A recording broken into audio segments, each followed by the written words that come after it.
ako bilang naka-assign dito sa Donsol ay inalam ko yung sitwasyon doon. So wala ka doon.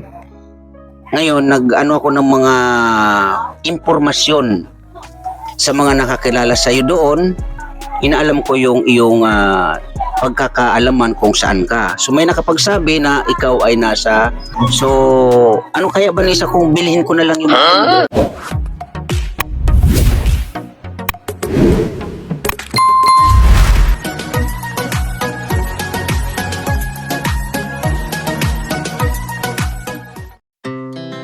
Our hearts beat to the city streets.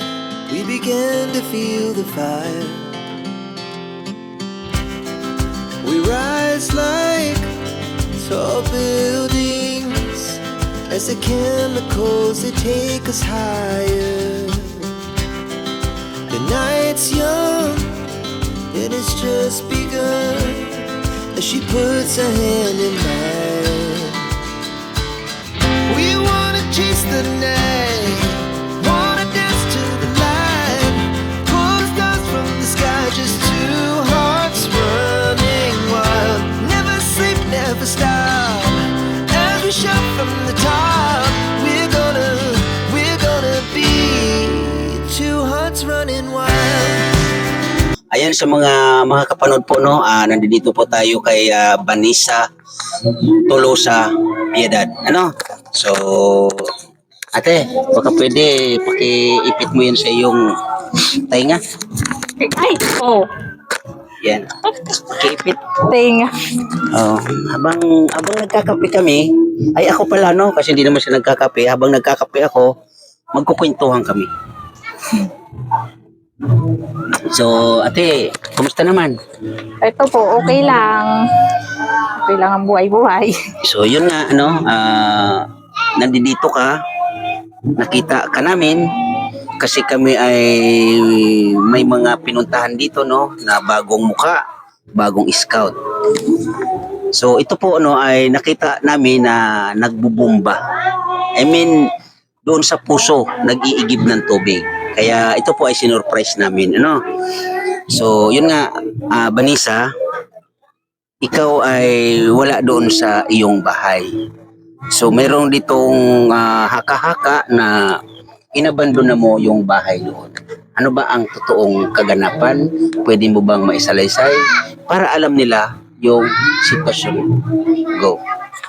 Ano po, nung simula po nung ngalan nito, pagka-graduation po, naisipan ko ditong pumunta. Sabi ko, magbakasyon man lang kasi sabi ko, hanap muna ako ng ito, yung ganitong may matitirahan kasi plano ko, pag extra dyan, kung anong makilabada or kung ano pa, pagpunta dun sa Butuan, at least malapit-lapit, tapos may makakatingin po sa kapatid, sa mga anak ko, yung kapatid ko dyan, si Luisa. Luisa. Nandito rin pala si Luisa. Oh, dyan po sa unahan. Okay. So, yun nga. Ikaw kasi ay hinahanap doon sa iyong bahay. So, kami naman, ako bilang naka-assign dito sa Donsol, ay inalam ko yung sitwasyon doon. So, wala ka doon. Ngayon, nag-ano ako ng mga impormasyon sa mga nakakilala sa iyo doon. Inaalam ko yung iyong pagkakaalaman kung saan ka. So may nakapagsabi na ikaw ay nasa Pinarik, no? So ngayon ikaw ay nandito sa barangay, ano ba barangay ito? Rawis Ugod daw. Rawis Ugod. Okay. So ito nga nandito ka ngayon. So kailan ka pa nga uli dito? Ano, basta mahigit 1 month na. Mahigit 1 month ka na. So ibig sabihin, mahigit 1 month ka nang hindi umuwi doon sa Nauwi man po ako doon. Uwi-uwi lang. Umuwi-uwi ka rin. Ilang beses na ba? Mga 5. Balik-balik. So itong tinitirahan mo na to, so yun nga mga kalingap mga kaibigan, kaya ano yung sitwasyon nila, no? Ito ay ang dingding ay yun nga ay anong tawag niyan, trapal, no? At ang sahig ay ito, yan. Ganito yung sahig, no? So ikaw, Vanessa, sa ngayon dito ka nakatira. Sino ang kasama mo dito? Yung tatlo ko pong anak, tapos yung kapatid ko, saka yung isang alaga namin. Si Ano yung kapatid mo? Babae, lalaki? lalaki po, yung si Edison. Yung bunso. Ano Okay. yun? Gusto daw niya, dito daw siya mag-aral. Sabi ko, uuwi ako dun sa pagpasukan nga. Sabi ko, uuwi ako dun sa bahay pag magpapasukan kasi si Banyil, dun ko papaaralin. Okay. Okay. Balik din kami dun. So, itong tinitirahan mo tato dito ay ano to, bahay mo na rin or sino bang nagmamay-ari ng bahay na to? Akin po to. Sa'yo na rin. Oo, pero yung lupa po kay Nasilit. Kakilala mo rin? Yan lang sa unahan. So itong bahay ay sa'yo na. Paano naging sa'yo itong bahay? Ano bang tawag doon? Sinaulian namin? Ganun, sinuklian. Sinaulian. Magkano naman ang halaga ng bahay na to? 500 man lang. 500. Tapos inayos-ayos na lang po namin dyan. Sino ang nag-ayos-ayos naman dito? Si Tito Idi. Yung tito mo. So, So ibig sabihin, malapit ka sa mga kamag-anak mo dito. dyan sa kapatid ko. Yung tito na sinasabi mo, ano mo yan, kamag-anak mo sa tatay o sa nanay? Sa ano po yun sa tatay. Sa tatay. So, saan ka ba mas komportable? Dito o doon sa Imagaan? Doon po kasi wala masyadong tao. Tapos parang minsan nakakaboring. Dito, mas okay dito kasi Madaming kamaritisan. Yan. Grabe, maritisan Saka talaga. madaming mga bata dyan, yung mga anak ko madaming kalaro. Madaming kalaro. Pero So okay doon, din po doon kasi tahimik. okay. So yun nga, ang plano mo ngayong pasukan ay babalik kayo muli doon sa Imagaan. So ito, sino naman ang mag-aasikaso dito? Kasi sabi mo nga ay sa'yo na itong bahay. Pero ang plano ay babalik din doon kasi yung isa mong anak ay nag-aaral doon. So ang tanong ko sa iyo, sino ang titira na dito pag doon ka nang muli? Pwede man po, pag-bisitahin na lang kada linggo, tapos yung alaga namin si Albert, kahit dito muna. Kasi yung kapatid ko gusto daw dito mag-aral. Di kung sakali, siya muna dito. Okay, yung kapatid mo na bunso. Si Okay. Edison. So dito, kasi doon ay yun nga, medyo sulok yung lugar doon. So dito, ano yung plano, mga balak mo dito? Kasi ngayon nga ay nandito ka at mayroon ka na rin bahay dito. Kasi po, magkaiba po kasi dito tapos doon po sa bundok. Doon wala masyadong tao dito. Dito marami. Mas maganda po dito magtindahan talaga. Anong negosyo naman ang gusto mong dito kung sakali? Yun po yung magtinda ng mga gulay-gulay. Kasi hirap daw dito sa mga gulayin. Tapos yun yung mga nyug. Ganon. Mahal yung nyug. Okay. So, nagpaplano ka na kung dito ay magkaroon ka ng konting pagkakakitaan o hanap buhay. Okay. So, sa ngayon, ano yung pinagkakabalahan mo, Vanessa? Ngayon po, wala po eh. Mm-mm. Kada lang po kasi magchat-chat lang sa akin si Ate Dinilin pag halimbawa papapuntay niya ako nun sa gutuan niya. Gutuhan. Yan dyan po sa sa may tapkap. So, ibig sabihin, ikaw ay pag tinatawagan ka, ibig sabihin may trabaho ka. Yan sa gutuhan. Magkano naman yung araw mo yan pag tinatawagan ka? 200 po. 200 ang araw. So sa isang linggo, mga nakakailang araw ka sa kanila?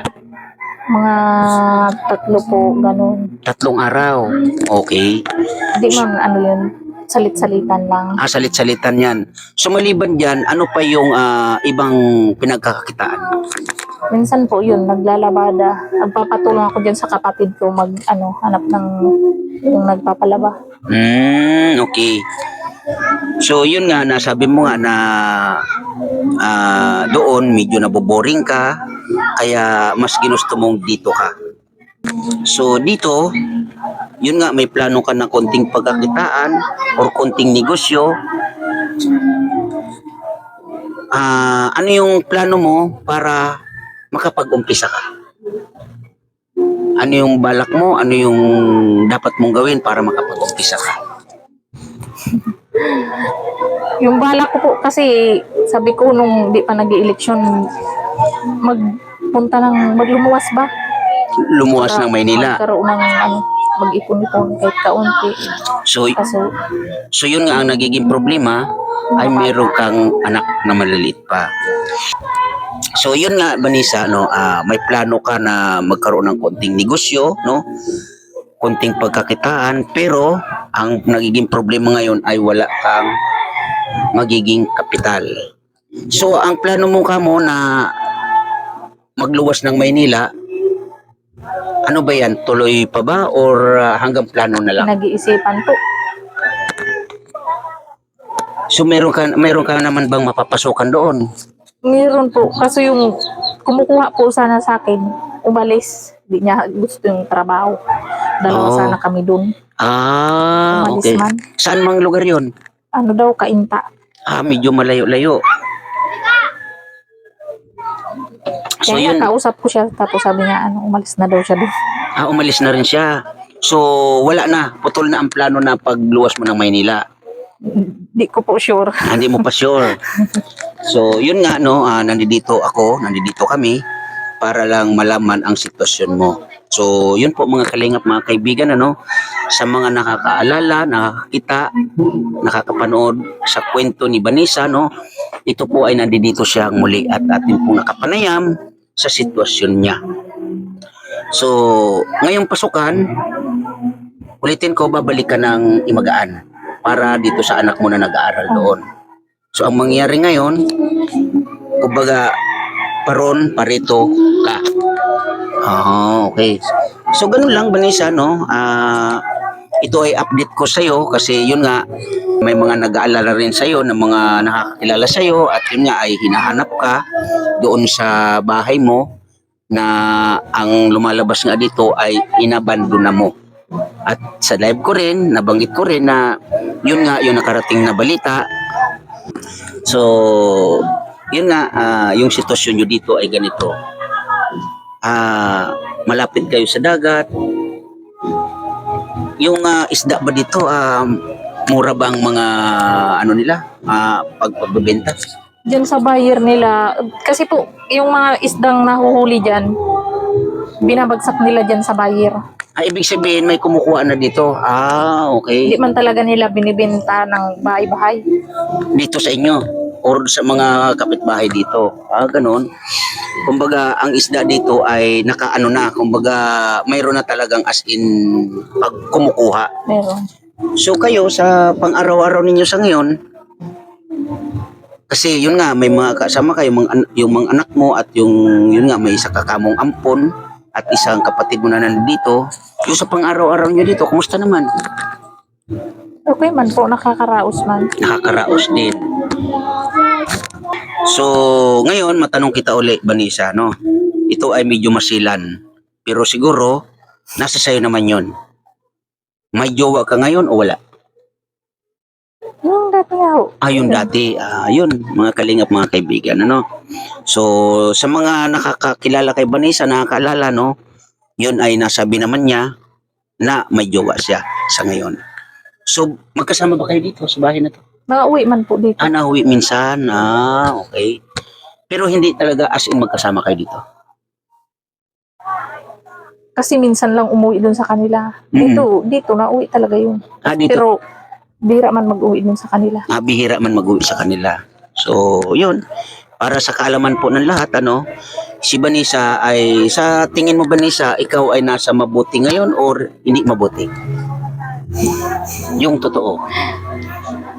Ikaw ba ay nasa maayos na kalagayan ngayon, maayos na sitwasyon, or ano ba? Medyo may alanganin ba? So yun, na ano na po ni Vanessa, no, na ganun yung sitwasyon niya dito. At siguro hindi na natin kailangan na halungkatin pa kung ano pa yung mga meron pa sa kanya. Basta ang importante, ito po mga kalingap, mga kaibigan, ay na-update natin si Vanessa na ito yung kanyang sitwasyon. Ito ay nasa lugar siya ng Rawis, Ugod, no? Andi dito sa gilid ng dagat, no? At ito nga ay pansamantala ay kami ay nagkakape kasi galing kaming nag-scout, no? So na silayan namin ito na yun nga nagigib doon sa puso. Kaya inalam na rin natin at yun nga ayaw na sana niyang magpa-interview. Pero salamat Vanessa kasi no, pinagbigyan mo akong huli, no? Thank you na marami sa iyo. So ganun lang. Ang importante dito ay nalaman na yung sitwasyon mo. Na yun nga ay sabi mo naman, hindi mo naman totally inabandona ang bahay mo doon sa Imagaan. So, ano kaya Vanessa kung bilhin ko na lang yung bahay mo doon? Iwag. Yung bahay lang naman ang bibiliin kasi hindi naman amin yung lote, di ba? Yung bahay na lang, bubuhatin namin yung bahay. Kaya mo po tayo. O di, pagtutulong-tulungan siguro namin. Ano sa palagay mo? Pero wala ka naman balak or plano na ibenta ang bahay or patirahan sa iba. Good. Akin yun. Tama yan, sa'yo yan. Kasi, Yun na nga lang yung meron ako na yun. ang matagalang bahay na yun, ibibinta ko pa. Tama. Kung sakali masira to. Okay. So, yun nga Vanessa, no, yun lang may papayo ko sa'yo, no, na ang bahay na yun ay para sa iyo. Lalong-lalo na para sa iyong mga anak. Ano? Pinaka-ano doon, wag mong pababayaan yung bahay. Kahit na medyo naiisip or na may mga may mga haka-haka na inabandona mo yung bahay na yon. Pero dahil na rin sa ito, natagpuan ka namin, at dahil na rin sa iyong bibig na hindi mo naman totally pababayaan ang bahay mo na yon. Kasi yun ay galing sa Team Kalingap, na nung na-scout ka, nailapit kay Kuya Bal Santos Matubang, at ayun nga, narigaluhan ka ng munting tahanan. Na yun nga, dahil dun sa ay siguro nakapanumpa ka naman doon na hindi mo pababayaan, hindi mo ibibenta at aalagaan mo. So salamat Vanessa, kasi ganun pa man ay ang bahay na yun ay pinapahalagahan pa rin. Yun ang pinaka-importante. So sana tuparin mo yung iyong mga sinabi na hindi mo naman totally pababayaan ang bahay na yun, no? Kaya yun, may papayo ko sa'yo. Stay ka lang. Basta ang mga anak mo ay alagaan mo. Kung ano man yung desisyon mo sa iyong sarili, basta yung mga anak ay wag mo pababayaan, Kasi ang iyong mga anak ang magiging katuwang mo paglaki ng mga yan. Di ba puro naman lalaki yan, di ba? Ganun lang. Enjoy ka lang nakasama ang iyong mga anak, no? Kaya maraming salamat again kasi sa pagpapaunlak mo ng konting kwentuhan natin, Kaya yun po mga kalingap, mga kaibigan, sa mga nandito po sa aking premiere na abot dito kay Vanessa Tolosa Piedad. At ito nga po ay nakunan natin ng konting kwento sa sitwasyon niya sa ngayon. Kaya uli, sa mga dito sa aking premiere, maraming salamat po sa inyong panonood. At una-una, salamat po Kuya Bal Santos Matubang, Atida Vlogs at Kalingap Rab. Thank you na marami and God bless po sa lahat. Bye-bye!